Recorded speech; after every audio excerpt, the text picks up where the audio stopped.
Good evening, dear students. Welcome to Bajirao IAS Academy. Today is 30th October 2024, and in this session we have some articles for the discussion, and one by one we'll try to discuss all these important articles in a very detailed manner. So before discussing them, yesterday I've given one prelims practice question, so we'll try to solve that particular question. And so Istanbul Convention, sometimes seen in news, is related to which of the following things, or Istanbul Convention deals with which of the following aspects? So the correct answer for this question is option D, which is preventing violence against women. So that is what Istanbul Convention usually deals with, right? So Istanbul Convention for preventing and even combating violence against women and even domestic violence. So we all knew that women are a vulnerable category of people, not just in India but across the world. And in fact, during the COVID-19 pandemic, so UN statistics also reveal that women have been facing a lot of violence during the lockdown times, and in fact women have been experiencing violence, particularly domestic violence, and gender pay gap in workplaces, and sexual harassment of women at the workplaces, and even women are also not able to reach top positions in lot of companies. So therefore, in order to bridge this gap and in order to build measures to ensure gender equality and empowerment of women in all different arenas, so the Istanbul Convention was brought into effect, right? So Istanbul Convention, it deals with preventing and even combating violence against women and even domestic violence as well. So today we have one important prelims practice question. This is very important, and there is also a high possibility and probability of UPSC asking this question in your examination. The question is the initiative on critical and emerging technologies that aims at co-producing jet engines, long-range artillery and infantry vehicle is between India and which of the following countries? So previously also we have discussed this in many instances, and it is very important. So therefore try to answer this question in the comment section, and I'll be giving you the correct answer in tomorrow's class as usual.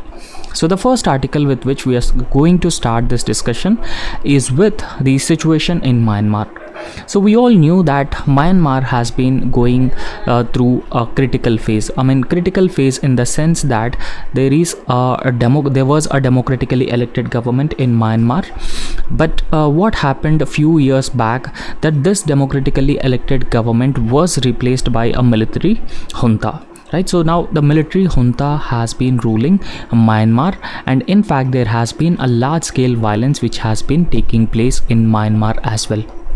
Because one thing that we need to understand, in most of the developed countries, so there is a weak democracy or weak democratic institutions and structures as well, as similar to as Myanmar. So due to weak democracy, so military junta has taken over the democratically elected government in Myanmar, right? So after this, what happened, the military regime started restricting the rights of the people, right? So it started restricting or imposing severe restrictions on the rights of the people, and that has led to a lot of civilian groups started taking up arms against this military regime. And that's how this military regime in Myanmar has led to a civil war like situation in Myanmar. And in fact we all knew that Myanmar is India's eastern neighbor, and in fact we also share a huge border with Myanmar, and also there is an open border regime, right? So there is an open border regime with Myanmar, so that indicating that there are no strict border fencing or border patrolling, so nothing like that. There is an open border regime. So the open border regime has resulted in certain concerns for India because of the violence in Myanmar, a large scale exodus that has been taking place into the northeastern part of India, northeastern part of India, right? So a large scale exodus has been taking place, and we all knew that northeastern part of India is ethnically very sensitive, right? This is ethnically sensitive region. So because of that particular reason, there are concerns that recently government of India also decided to end this open border regime, and there is a need to fence the boundary or the border across India and Myanmar. And apart from that, there is also another concern. The concern was, you may have heard about this Rakhine state, and Rakhine state along with Rohingya Muslim minorities, right? Rohingya Muslim minorities. So Rohingya Muslim minorities are also entering into the northeastern part of India, and they are also posing a significant national security concern, and it has also resulted in the immigration. It has also resulted in immigration crisis into the northeastern part of India. So I hope you have understood a brief background of it, Myanmar's crisis, and how Myanmar's crisis will have certain concerns for India. So we'll try to understand the context of this article. The context is that 44th ASEAN Summit. Remember that ASEAN is Association of Southeast Asian Nations. So ASEAN is an intergovernmental or an organization of 10 members, and within ASEAN, Myanmar is also part of this ASEAN grouping. So the 44th ASEAN Summit is going to take place in Vientiane, Laos, and this will be addressing the urgent regional issues, particularly the escalating crisis in Myanmar. Remember that Myanmar share its borders with several Asian countries, along with Myanmar being part of Asian grouping. So therefore it is very important for all these Asian countries come together and discuss the issues which are specifically very important with respect to Myanmar. So therefore in this 44th ASEAN Summit, so all these countries will discuss this matter of Myanmar as a priority matter, right? So as I've already told you that the military junta has taken over the democratically elected government in Myanmar, and it happened in the year 2021. So in the year 2021, due to a military coup, the military has taken over the democratically elected government. And in fact, despite the Association of Southeast Asian Nations a lot of attempts to mediate through a 5-point consensus, right? So there were attempts to establish peace in Myanmar, because peace in Myanmar means peace and stability in the rest of the region, and also for India as well. So in order to establish peace and stability in Myanmar, there was a 5-point consensus on the mediation of Asian group of countries.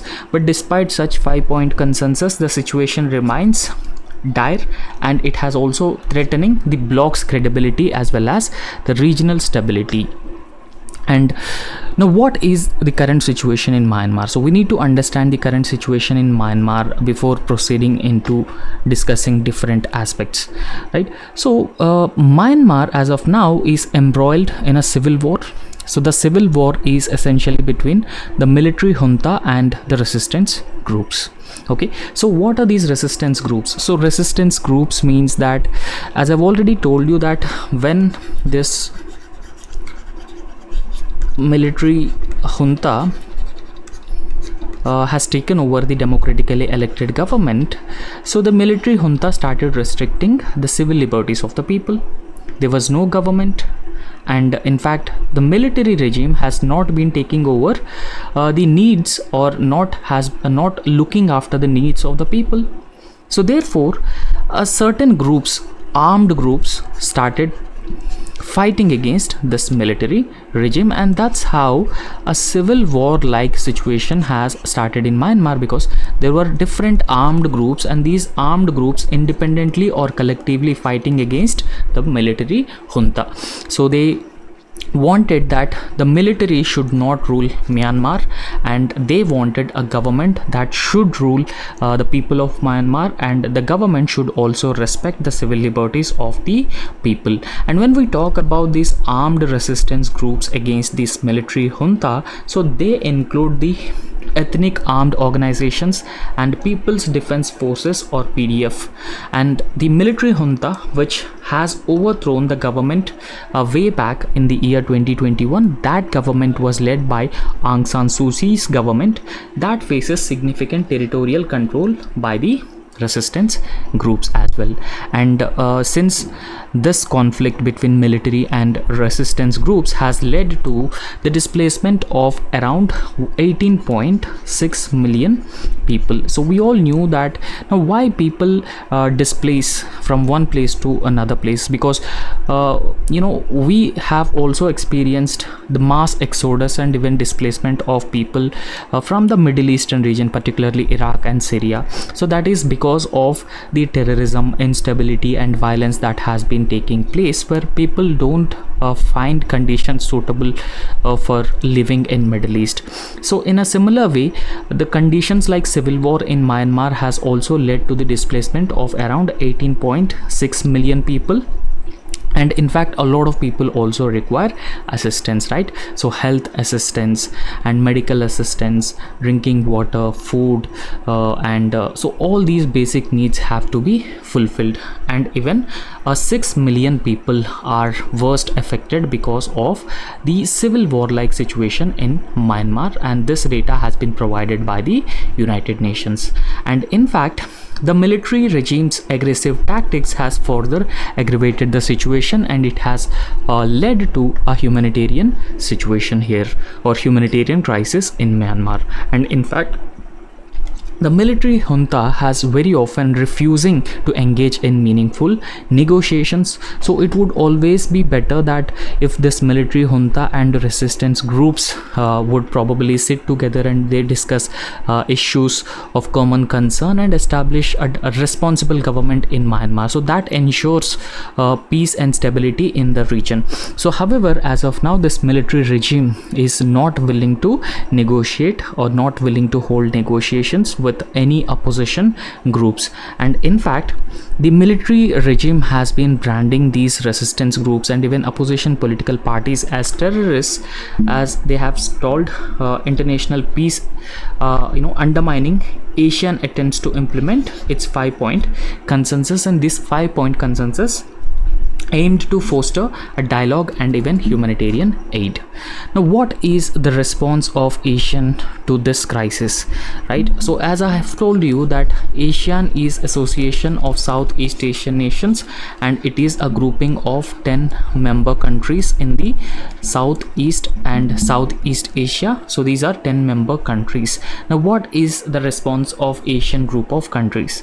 So despite prior exclusions of Myanmar's military leaders, right, because in ASEAN's negotiations or ASEAN grouping negotiations with the Myanmar's representatives, is that earlier there was an exclusion of military leaders in the negotiations, right? Whenever ASEAN hold high level summits, so they used to exclude the military leaders of Myanmar who hold power in Myanmar. So however, the recent attendance of these the recent attendance of the military officials at the ASEAN summit, that has been indicating a shift in ASEAN's approach, and this has been reflecting the necessity of keeping dialogue open with junta. And it is also very important, and it should always be a priority option for the ASEAN group of countries to hold negotiations with the military officials to ensure that the elections takes place in Myanmar as early as possible, and also there will be a responsible government. So however, if ASEAN takes any decision, that decision primarily based on a consensus, right? So there needs to be a consensus on, and only based on consensus. So ASEAN take any decision, right? So that means all member countries of ASEAN should accept such decisions. So in fact, member states such as Indonesia, Malaysia and Philippines have been advocating for a stronger action while Thailand, Cambodia, and Laos maintained closer ties with the military government. So there are always divisions within the Asian member countries, because some countries within Asian have been closely engaging with the military regime, but on the other hand, some countries within the Asian grouping are strongly opposing the military rule in Myanmar. So such divisions and such fragmentation in their approach, so when they are dealing with Myanmar, so would not be considered as a conducive policy option. And thirdly, Thailand's proposal. So Thailand is a country which has been sharing the largest border with Myanmar among all Asian countries. So Thailand has introduced a proposal to host informal talks, and this informal talks would involve a troika. Okay, so informal talks, right? So this informal talks that was proposed by Thailand, consists of a troika of members, and that has been demonstrating the attempts to overcome the diplomatic stalemates in establishing peace in Myanmar. However, without inclusive participation from all Myanmar's stakeholders, such initiatives may even fall short. Now, India's strategic interests in Myanmar. So we should also consider India's strategic interests in Myanmar, because India is a country which has been sharing one of the largest borders with Myanmar on its eastern front. And because of that reason, so we should also take into account India's strategic interests in Myanmar. So when we talk about India's engagement with Myanmar, India's policy is a pragmatic foreign policy, right? So India has been adopting a pragmatic foreign policy. Now, what is a pragmatic foreign policy? So this is a policy which is a mix of both idealism as well as realism, right? That is the policy that India has been adopting with respect to Myanmar. So India's policy is closely linked with the Act East policy. We all knew that India has Act East policy, and in fact Myanmar is known as the land bridge, right? So this is known as land bridge between India and the rest of East Asia as well as Southeast Asia. So therefore India's foreign policy, or India's policy with Myanmar, is primarily guided by, or it is linked to, the Act East policy, thereby emphasizing on Myanmar's critical role as a land bridge. Remember, I've told you that Myanmar is a land bridge. And because of this reason, stability in Myanmar is also very, very important, and it is also very essential for overall India's regional interests, especially given the 1643 kilometers border with the country. And in fact, apart from India's Act East policy, we should also talk about number of projects where India has been investing in Myanmar. For example, India, Myanmar, Thailand trilateral highway, right? So India, Myanmar, Thailand trilateral highway is one such program or project that India has been involved in to improve connectivity and also fulfill its objectives as part of its Act East policy. And apart from that, the Kaladan multimodal terminal transport project. So this project aimed at improving connectivity in northeastern part of India, right? So northeastern part of India, improving connectivity. So these are two important projects where India has a significant stakes. So all these things are primarily aimed at enhancing trade as well as connectivity. So however, due to the existing political instability and violence pose a lot of challenges to achieve a considerable amount of success in all these projects and India's policy approaches towards Myanmar. So therefore, no doubt that India is the largest democracy in the world, and India strongly stands for the democratic principles and the democratic values. So India's meaningful engagement to instill democracy in Myanmar and also facilitating peace and stability in Myanmar is in larger India's interest. So therefore, in this context, India is also considering a broader engagement with various Myanmar's stakeholders to safeguard its strategic interests. So whatever strategic interest that we have just discussed. So in order to safeguard India's strategic interests, India has been engaging with multiple stakeholders while also contributing meaningfully to peace in Myanmar. So this approach requires a meaningful dialogue with all parties to ensure stability and development in Myanmar in the longer term. So I hope you have understood this article, and the next article is about a picture of growing economic divide in India, and this is an editorial which is given in the Hindu newspaper. And in this article we are going to talk about the growing economic divide in India, and we would also look into the different aspects or the different dimensions of Indian economy in a very comprehensive and a very detailed manner. So first we'll try to understand the context and then we'll discuss this article. So the context is that in the year 2023 September, the Economic Advisory Council of the Prime Minister Narendra Modi has released a paper, and the paper was titled as Relative Economic Performance of Indian States in 1960-61 to 23-24. And in fact, this paper, which was released by the Economic Advisory Council of Prime Minister, has highlighted significant income disparities among all of these Indian states. So if you look at the growing level of inequalities in India, so majority of these inequalities are in the form of income inequalities. There is a widening gap, so this gap has to be narrowed, and there is a need to bridge this gap. So this report also underscores there is a growing economic divide, and it has also been raising a lot of concerns about federalism and equitable distribution of the resources. Now, how this income disparities have been impacting federalism and also the equitable distribution of resources, this is what we are going to understand in a very detailed manner. Now, what is a federalism? Federalism is the division of powers between different tiers of the government, and in fact, Indian Constitution has provided for the federal form of government in India. So how these income disparities or income inequalities would impact India's federal structure and also equitable distribution of resources. So different states in India contributing differently in terms of overall India's GDP rise or economic growth or economic development.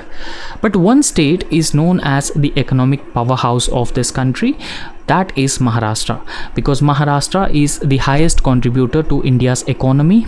And in fact, the per capita income of the people in the state of Maharashtra is about 150% higher than the national average. So one thing that we need to understand, that one state, which is Maharashtra, has higher per capita incomes compared to other states.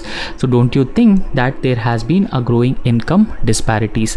And apart from that, there are certain states which are known as the Bimaru states. What are these Bimaru states? These are the states which have the highest levels of poverty and infrastructure backwardness, economic backwardness, lower levels of literacy, and a substantial number of people have been dependent on the primary sectors of the economy. So these states are known as Bimaru states.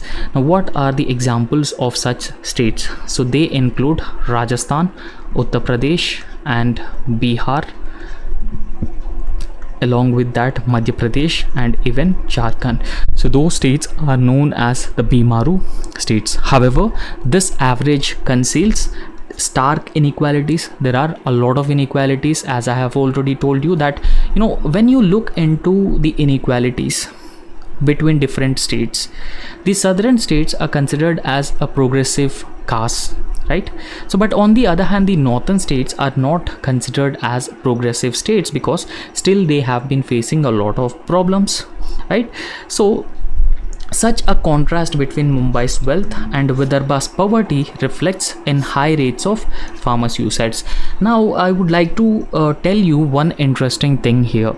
So no doubt that Maharashtra as a state has a higher per capita income compared to other states, compared to the national average. But the problem is within Maharashtra there are certain pockets. So in those pockets, one such pocket is Vidarbha. Now Vidarbha is a drought, a very frequent drought hit area.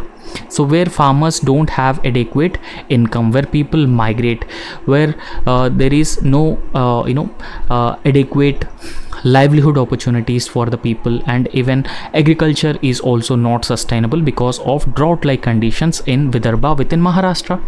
And this Vidarbha region in Maharashtra experiences highest levels of poverty.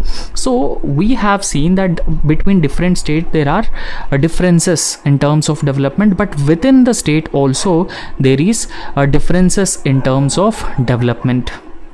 So in fact, due to the unsustainable nature of agriculture in Vidarbha, so there are the highest number of farmer suicides. Now if you compare the national average farmer suicides, Maharashtra has the highest number of farmer suicides, and this report identified consistently a better performance in western as well as the southern states. For example, when we talk about the western states, some states which are industrialized, progressive, and they invested a lot in developing infrastructure, human resources. For example, so the western states are Gujarat, Maharashtra, and even Karnataka. So Karnataka cannot be considered as a western state, but apart from Karnataka, Kerala, Andhra Pradesh, Tamil Nadu, and even Telangana, so all these states are considered as these southern states, right? So in fact, when you make a comparison between the northern states and the southern states, so southern states and the western Indian states like Gujarat and Maharashtra are considered as well-off states, right? So but on the other hand, eastern states including the northeastern states and West Bengal, Bihar, so they are still lag behind, and that has been leading to widening economic divide in the northern states, because northern states very often show a poor performance in terms of the development and developmental indicators. So and Haryana and Delhi are notable exceptions because there is infrastructure development, there is human resources development, and economic growth and development has been taking place. So because of all these reasons, Haryana and Delhi are exceptions within the northern part of India. So what you have understood from this discussion? So from this discussion we could infer that there has been a growing economic divide between different states and different region, and that has been raising questions about the viability of federalism. So as I've already told you that India is a federal form of government, and where we have different states, but on the other hand there are stark inequalities between all these states, and that raises several questions about the viability of India's federalism, because it has not resulted in the inclusive growth and development of all regions. And in fact, the representatives from wealthier states claiming they receive less from center relative to their contributions. And for example, some southern Indian states have been time and again telling that if they contribute 1 rupee in terms of taxes. So what they receive from the center is around 60 to 70 paisa. That's it. So that's how the representatives from the wealthier states, particularly the western states and even the southern states, have been very often claiming that they receive less from the center relative to their contributions that they usually made. So in this context, we need to understand the investment dynamics. So investment in infrastructure, investment in human resources development, and investment in agriculture sector, where a substantial number of people are directly or indirectly dependent on. So when we understand the investment dynamics, it is also it gives us a comprehensive view, a comprehensive idea that why some states still lag behind in terms of investment in these crucial sectors. Now, investment levels, without any doubt, they substantially or significantly influence economic output, because there are some better performing states, and those better performing states attract higher rates of public as well as private investment. Because for example, when a state spends most of its budget on infrastructure development, for example, the capital expenditure of a state is very high, and a state would invest in infrastructure development such as better connectivity and access to power, access to water, so all these things. So that helps states like the southern states nowadays and the western states. So those states attract a lot of public as well as private investment, and that is the crux, and that is very important, because those investments create gainful employment opportunities for the people, right? So they also assist in economic growth as well as economic development as well, right? So economic growth, economic development, so and even inclusive growth and development of those respective states. So however, this trend also perpetuates certain disparities, because some richer states continue to thrive. Now, what are those richer states? Karnataka, Tamil Nadu, Maharashtra, Gujarat. So they are considered as richer states because those states have invested a lot in infrastructure, and they were also successful in attracting both public and private investments in a large scale. And if you look at those states, they also have a large scale manufacturing sector. Okay. So in fact, private investment tends to flow into developed areas with established markets. However, poorer states still struggle to attract such investments. So because poorer states very often don't have the required infrastructure and the skilled human resources, and there is a red tapeism, corruption, so all these problems still exist in those poor states. And even if any company is interested in setting up their unit in any poor state, so they always fear about the risks which are involved in setting up a business in those states, and also the probability of companies making profits. So because of all these reasons, most of the private investments tend to go to these progressive states, progressive states other than these backward or developing states. And in fact, there are certain urban centers such as Mumbai, financial capital of India, and Delhi, they remain preferred destination for most of the investments. And infrastructure quality, better governance which is free from corruption, the governance which prioritizes transparency and accountability are crucial for attracting investments on a large scale, because the richer states such as Karnataka, Maharashtra, Gujarat and Tamil Nadu have been investing a lot in better infrastructure as well as the governance. So this relationship emphasizes the need for targeted public policies to enhance conditions in lagging states.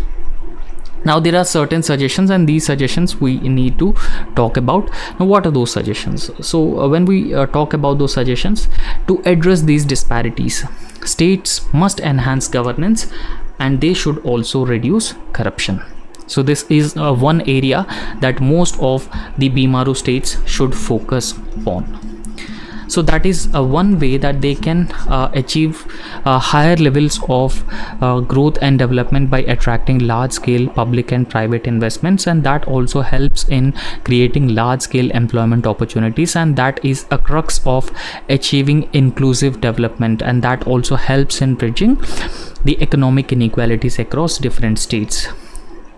So these states should also focus on investing in social sector. Now when I say social sector, so what sort of an investment should be made in social sector? For example, education, healthcare, and nutrition is another area, and skill development is also another area. So all these areas that these states have to make a significant or substantial number of investments. And policy should also prioritize the unorganized sector as well, as enhancing its productivity can effectively lead to increased incomes as well as demand, so thereby attracting private investment back to lagging regions. And in fact, the strategic policy shifts, for example, these states should also immediately reform their policies. They need to reorient their policies, particularly aiming to reduce disparities, and that can ensure that while richer states continue to develop, they continue to attract large scale investment and also a large scale large manufacturing basis. The overall economic growth becomes more equitable, strengthening the fabric of federalism as well as the national unity. Right. So the next article that we are going to discuss, so we have also discussed about this article previously. So it is about PM PM Jan Arogya Yojana, right? So Ayushman Bharat Pradhan Mantri Jan Arogya Yojana, where recently the central government has taken a decision to extend this health insurance scheme to elderly who are above 70 years of age. So earlier, this health insurance scheme used to provide a 5 lakh rupees of health cover. 5 lakh rupees of health cover per family, but this health cover excluded 70 people who are elderly, who are above 70 years of age. But recently center has also taken a decision to extend Pradhan Mantri Jan Arogya Yojana scheme to people who are above 70 years of age. So Prime Minister Narendra Modi launched the health insurance coverage for all senior citizens who are aged above 70 years, regardless of income, under his government's flagship initiative, that is Ayushman Bharat Pradhan Mantri Jan Arogya Yojana. So one thing that you need to remember about PM Jai scheme, so it is a health insurance scheme. So it provide a 5 lakh rupees of health cover to every household. Now some details with respect to Ayushman Bharat scheme. So Ayushman Bharat is a flagship healthcare initiative of the government of India, and in fact a flagship health insurance scheme of the central government of India, and it was launched to achieve the objective of universal health coverage. Now one thing that you need to understand, that the out-of-pocket healthcare expenditures of people is very high. It is around 43% according to National Family Health Survey 5. So according to National Family Health Survey 5, the total out-of-pocket healthcare expenditure of people reached to 43% of their total incomes. So in order to make sure that we need to achieve the objective of universal health coverage of all, the government has launched PM Jai Health Insurance program. And in fact, so this program was launched as it was recommended by the National Health Policy in the year 2017. And in fact, this Ayushman Bharat program aims to provide accessible, affordable as well as quality health care to all, particularly targeting the vulnerable populations, thereby aligning with the sustainable development goals.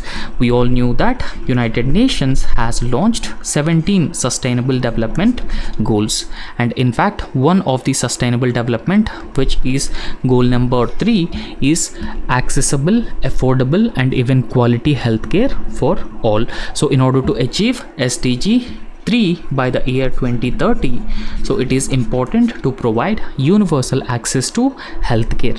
And what are the major components of Ayushman Bharat program? So Ayushman Bharat program has certain components. So the first component is establishing or facilitating health and wellness centers, and these health and wellness centers aim to deliver comprehensive primary health care, so by transforming the existing health facilities and even bringing services closer to more and more communities, right? So because if we have a strong primary health care mechanism at the rural levels, so that could substantially ensure that ensure a universal health coverage, because most of the villages don't have these health and wellness centers, but under PM Jai program the health and wellness centers will be established. And Pradhan Mantri Jan Arogya Yojana, so that was inaugurated on September 23, 2018, and in fact it is world's largest health insurance program. So there are certain initiatives that the government has launched as part of this Ayushman PM Jan Arogya Yojana program. So Ayushman Bharat Digital Mission was also launched, and it specifically focuses on digitalizing health records, and that will be further used in providing telemedicine to most of the beneficiaries. So telemedicine is an innovative way of ensuring health care access to people who are living in remote and rural areas. So by digitizing health records will improve accessibility as well as efficiency in healthcare delivery. And in order to vaccinate the children from life-threatening diseases, the government has launched an immunization program, and this immunization program is known as Mission Indradhanush. So this particular program aims to improve immunization coverage among children and also pregnant women, thereby substantially reducing the preventable diseases, particularly protecting children from these seven life-threatening diseases as by launching Mission Indradhanush program.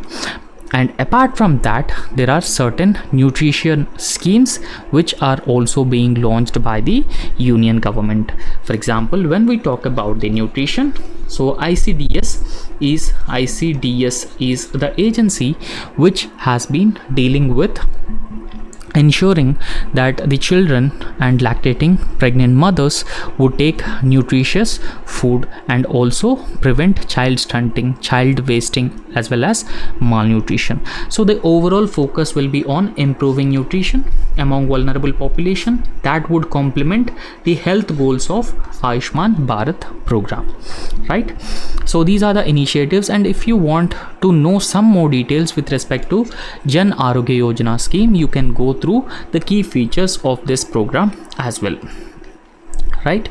So the next topic that we are going to discuss is that we all knew that BRICS is also an intergovernmental grouping, and in this BRICS grouping India is also one of the member, and apart from India, Brazil, Russia, China and South Africa are also the other members of this BRICS grouping, right? So we knew that China has launched one ambitious infrastructure development program, that is Belt and Road Initiative, right? So this is how Belt and Road Initiative connects different regions across the world. So however, India never joined the Belt and Road Initiative of China, but recently Brazil has also taken one important decision, that it is not going to part of the Belt and Road Initiative because of the certain concerns with respect to Chinese investments in Brazil. And this is a very significant decision that has been taken by Brazil, because both Brazil and China are part of the Belt and Road Initiative, and in fact within this initiative, several countries from Latin America, Africa, and Eastern Europe are part of. So because of ill intentions of China and Chinese investments as part of the Belt and Road initiatives, so several countries refuse to become part of the Belt and Road initiative. Right, so India is also one such country which never becomes part of the Belt and Road initiative, and even Bhutan is also not part of the Belt and Road initiative. So except Bhutan, all Indian neighbor countries are part of the Belt and Road initiative. So one concern that India has is that the CPEC, which is also part of the Belt and Road initiative, has been violating India's sovereignty. And in fact, several times India has raised a lot of concerns about the China-Pakistan economic corridor, but China is very assertive and very aggressive with respect to its ambitious BRI plans. So therefore, we'll look into this. We have understood a brief background. So Brazil recently opted, so it will not be part of China's Belt and Road initiative. And in fact, Brazil is going to be the second country after India within this BRICS bloc to take this stance against China's Belt and Road initiative. And we'll try to understand what is this Belt and Road initiative. So this Belt and Road initiative was launched in the year 2013. Right, so you just remember that this Belt and Road initiative is launched in the year 2013, and in fact it is one of the favorite projects of the current Chinese president Xi Jinping.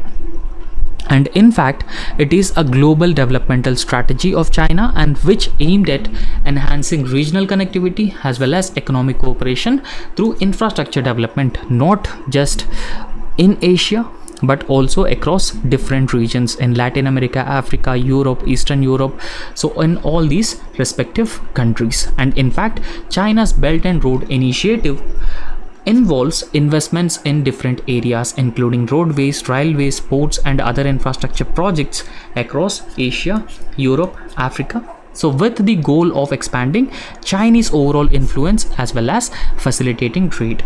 So now let's try to make a comparison between China's Belt and Road initiative with India's. India has been a vocal opponent of the Belt and Road initiative. As I have already told you that India never become part of China's Belt and Road initiative, primarily due to its concerns about violation of sovereignty by China regarding the China-Pakistan economic corridor, which has been passing through the Pakistan-occupied Kashmir.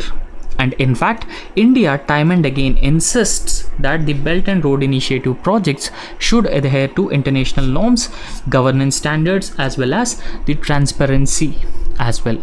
But on the other hand, there is no transparency with respect to the Chinese projects, and that has led to a debt trap of several countries that we have recently seen: the economic crisis in Sri Lanka, economic crisis in Pakistan, and also instability in Maldives. So because of Chinese loans which lack transparency. And today we have one important mains practice question. So this question is based on the current newspaper articles. The question is about communalism.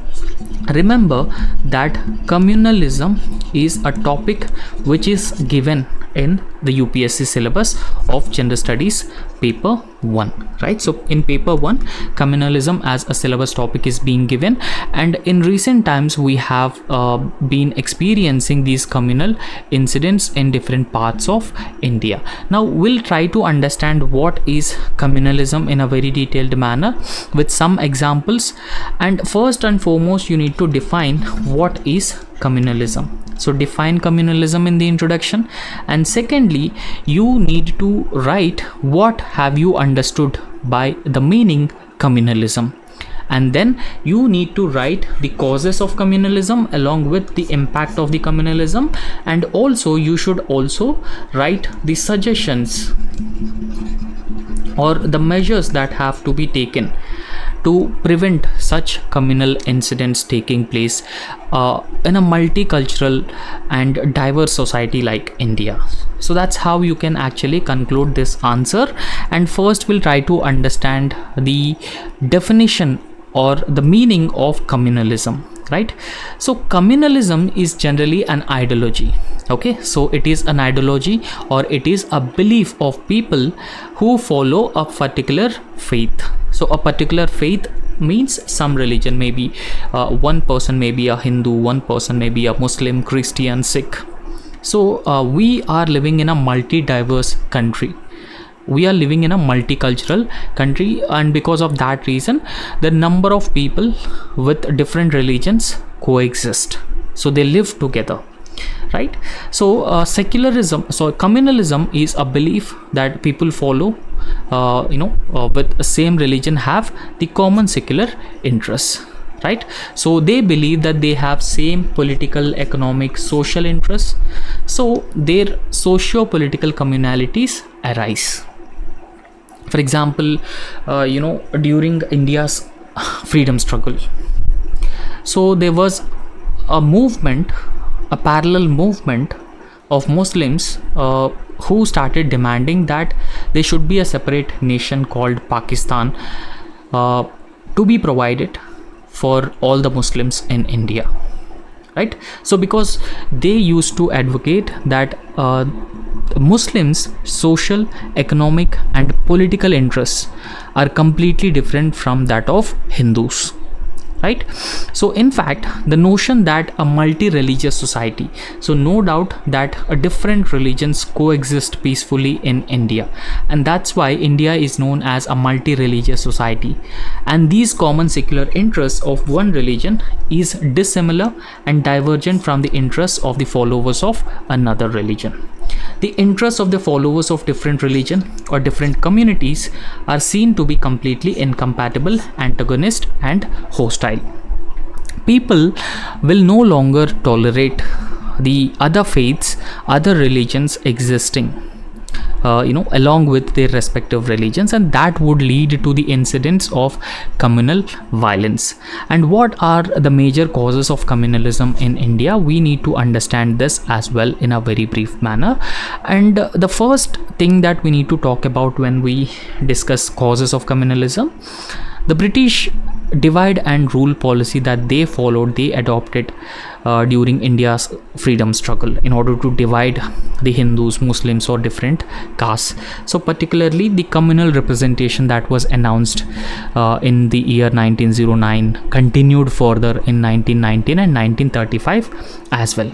So the divide and rule policy of the British government served as a colonial interest. So it has served the colonial interest to divide the nationalist ranks, to divide different sections, to create a fragmented society.